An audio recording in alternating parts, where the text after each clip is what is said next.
Let's go! Auburn has fired BRYAN HARSIN, and today I'm going to give you some candidate names to keep an eye out for this job. I do think there is a clear-cut number one option, but first let's talk about the current situation at Auburn. They're getting ready, of course, to hire the Mississippi State Athletic Director, Cohen, and he will quote-unquote make the next football hire for Auburn. As many of you know, that is oftentimes a collaborative effort, but I will say this because, look, I do get a lot of nasty comments because this channel is based on bold opinions, which it's fine, right? I'm always open for discourse, but I will say that my second ever video, one of the bold predictions I made was Auburn firing BRYAN HARSIN as the first SEC coach to go, and that is exactly what has happened. I have never seen a more disastrous situation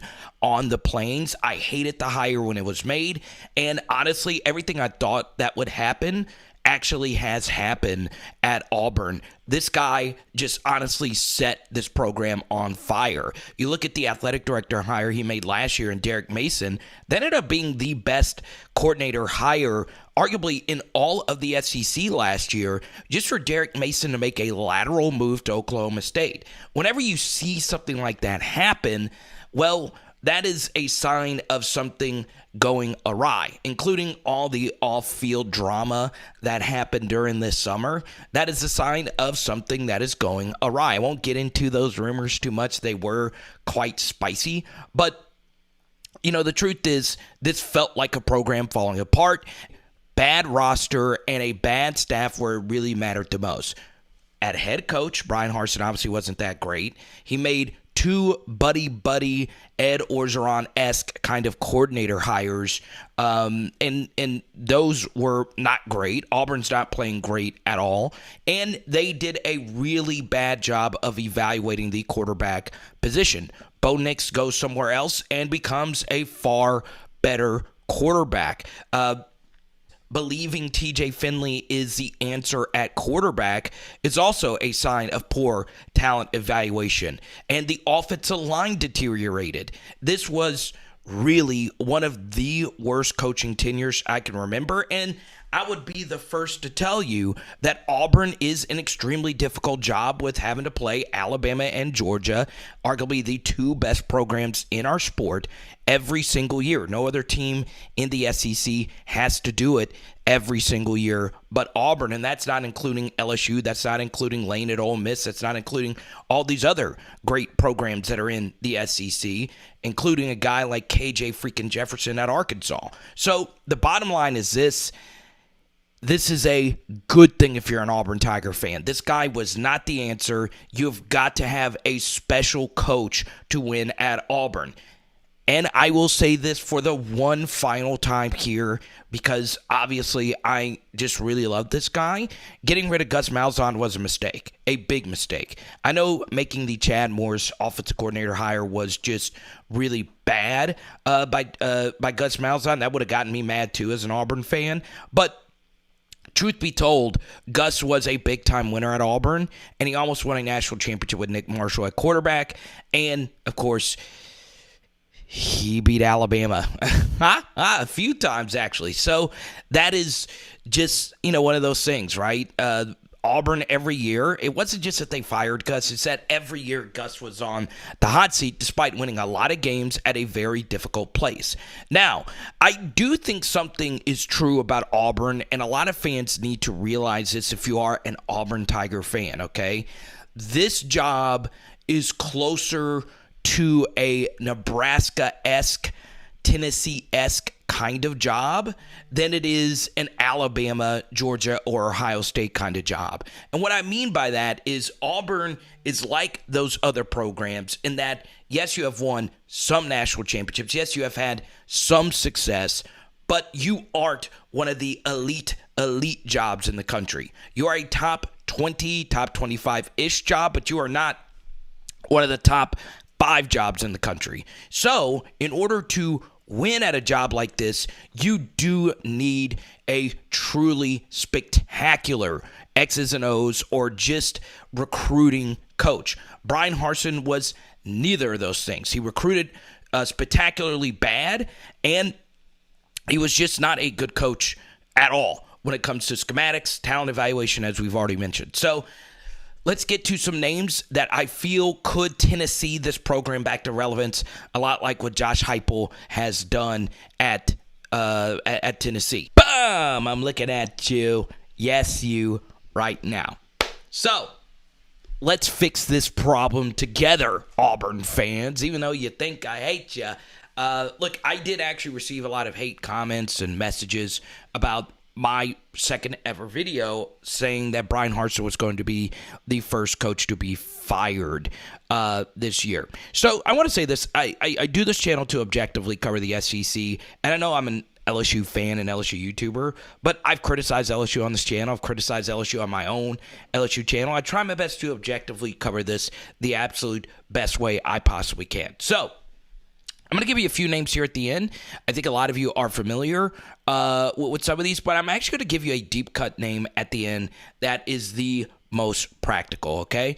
Now, let's talk about the thing that we know nothing about, okay, which is the current money situation at Auburn. It is impossible for us to know how much money Auburn is willing to spend to fix the most important problem in this sport, which is finding the right head coach to lead your program, okay? So understand that BRYAN HARSIN has a hefty $17 million buyout. So I don't know what the pocket situation looks like at Auburn, okay? So with that said, these first two names to me are the clear-cut candidates to lead the Tigers. The first is Lane Kiffin.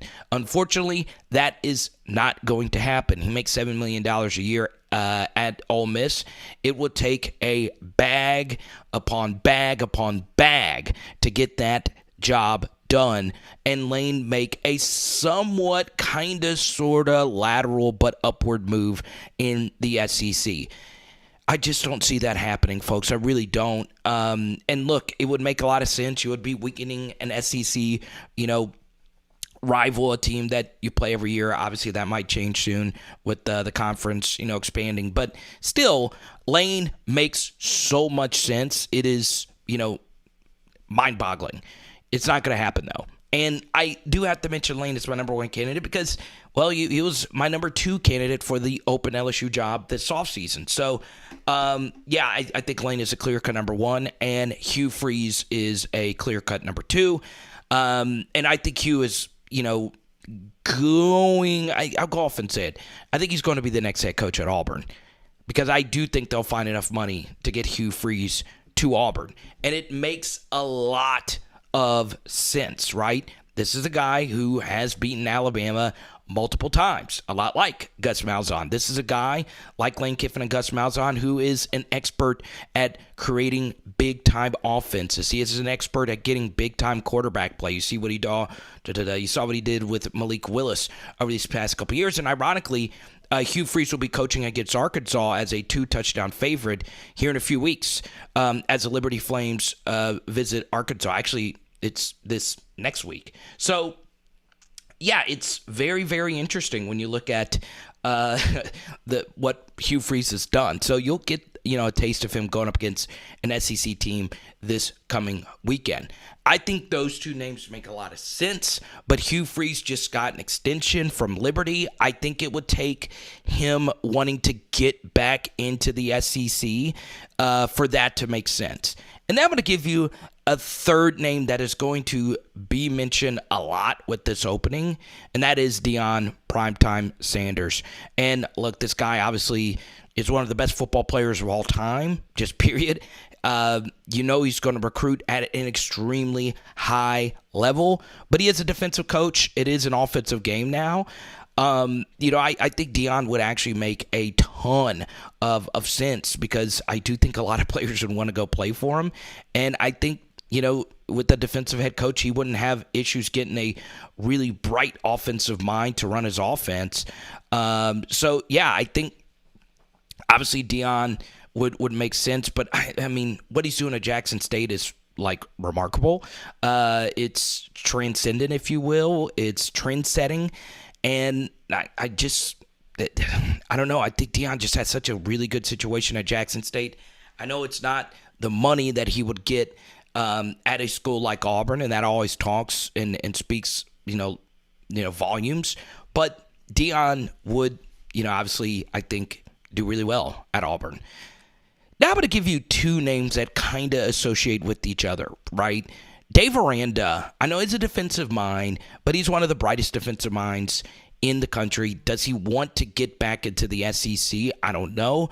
But he is a forward-thinking head coach. He's very aggressive on fourth down.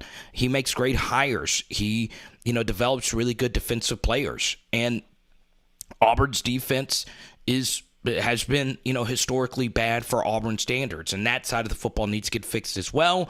But that, I don't know if Dave leaves Baylor for this job, but what about his offensive coordinator, Jeff Grimes, right? This guy is initially from Texas. This guy has coached in the SEC before. He was one of LSU's best offensive line coaches ever, and he has got a ton of offensive coordinator experience, right? Building that offense around Zach Wilson at BYU and doing, honestly, wonders with what he's had to work with at Baylor offensively, and not the absolute best quarterback play. So, obviously, that is not going to be the sexiest name, but it's an affordable one. And this is a job that he would jump to immediately.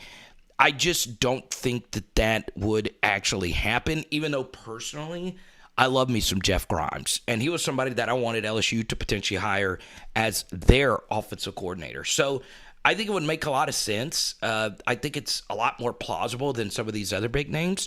So, let me know what you guys think down below. Give me some names that I may or may not be missing here. I hope you enjoyed this video. Comment down below another name if you can. And I'll say this. I have nothing against BRYAN HARSIN. I really don't. I just don't think he was good, right? And that's the bottom line of this channel. If you're good, I'm going to tell you you're good, right? Kind of like I told you before the year in that same BRYAN HARSIN video that I showed you a little bit earlier, the same way I predicted Tennessee to have the season that they're having right now. Go look at the receipts. You can go see it. One of the few that was actually that. Now, I missed a lot of stuff as well. Don't get it twisted, but there you go. It is Power Hour SEC. Bam! And tonight, we're doing fajitas, chicken and steak night 2. Let's go.